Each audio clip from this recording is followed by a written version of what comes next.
Well, I started to save seeds 20 years ago when I first realized that corporations wanted to own and control seed. They wanted to create property in seed. They wanted to turn it into their intellectual property. And they wanted to genetically engineer seed to maximize their profits and returns by marrying seeds to chemicals like herbicide-resistant crops, Bt toxin crops.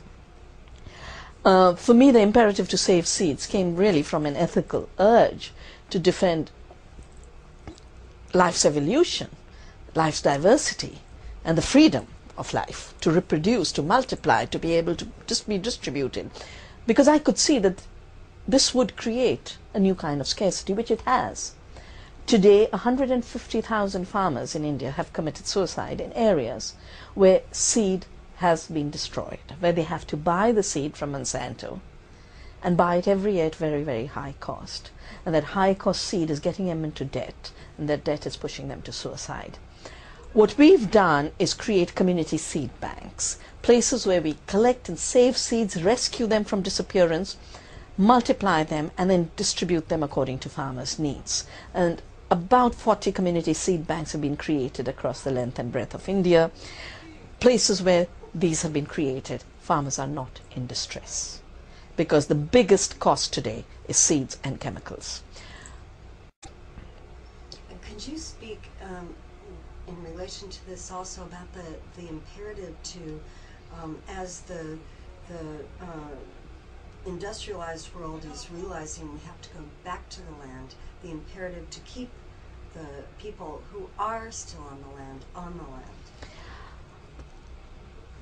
If we really seriously look at what is the crisis we are facing, whether it's climate change, or it's unemployment, or it's the crisis of food, where you can't be secure in your food at all, the solution to so much of this comes from people being on the land as conservers of the seed, of the soil, of the water. Food production is a byproduct of ecosystem conservation. And unless we have people back on the land, we will not be able to protect the resources of this planet. We will not be able to respond to climate change. Cities are the worst guzzlers of energies. They're highly unstable units in periods of vulnerability. Rural areas is where we must create the cushions to deal with the new crisis humanity faces, and putting people back on the land and defending those who are on the land are the two most important projects for our time. So true. And what does the term deep democracy mean to you? How would you explain that to people in terms of your own experience? Over the years, freedoms of people have been reduced to a very shallow form of democracy. Going out to vote once in 5 years or 4 years, depending on your electoral process, not being able to hold those you've voted accountable. Once they've got in power, they do exactly as they please, as if the only role of people in a democracy is as vote banks. That is not democracy, because the decisions made by unaccountable leaders are pushing countries to war, destroying the planet with climate change, creating new corporate regimes that are destroying the fundamental freedoms of people, whether it's the right to live on the land, the right to save your seeds, the right to have safe food. To get those freedoms back, we need a deeper democracy. And that deeper democracy I have named Earth democracy. It is a democracy that's related to the Earth, in the sense that we are first and foremost citizens of the Earth, of the planet. Then we are American citizens and Indian citizens. Then we are citizens of particular regions and places. Then we belong to religions. Then we belong to races. But first and foremost, we are given a species form that is matched to the ecology of this beautiful, beautiful planet. The second reason I call it Earth democracy is it's practiced close to the Earth. It's practiced best where you live every day. It's practiced in everyday life.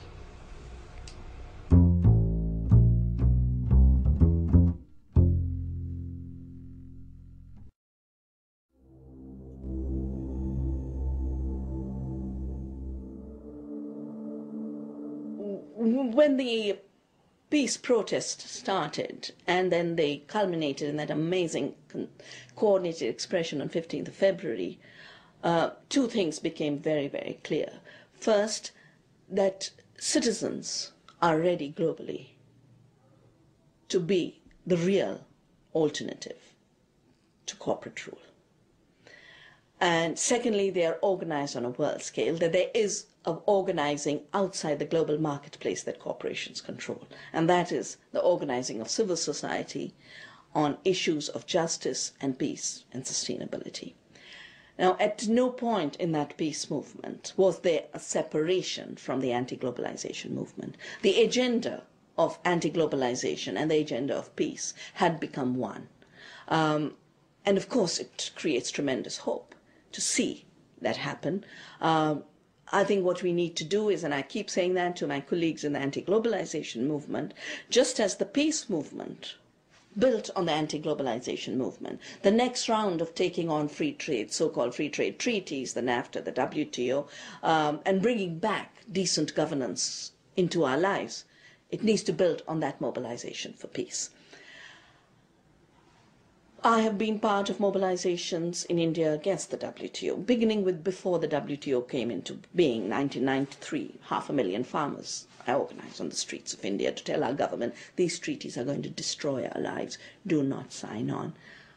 The way the governments could ignore the people and impose these treaties is the same as Tony Blair, Mr. Bush, trying to trivialize the democratic expression and democratic will of their people. Democracy is supposed to be a reflection of the popular will of the people. The day that popular will starts to get ignored, you have dictatorship.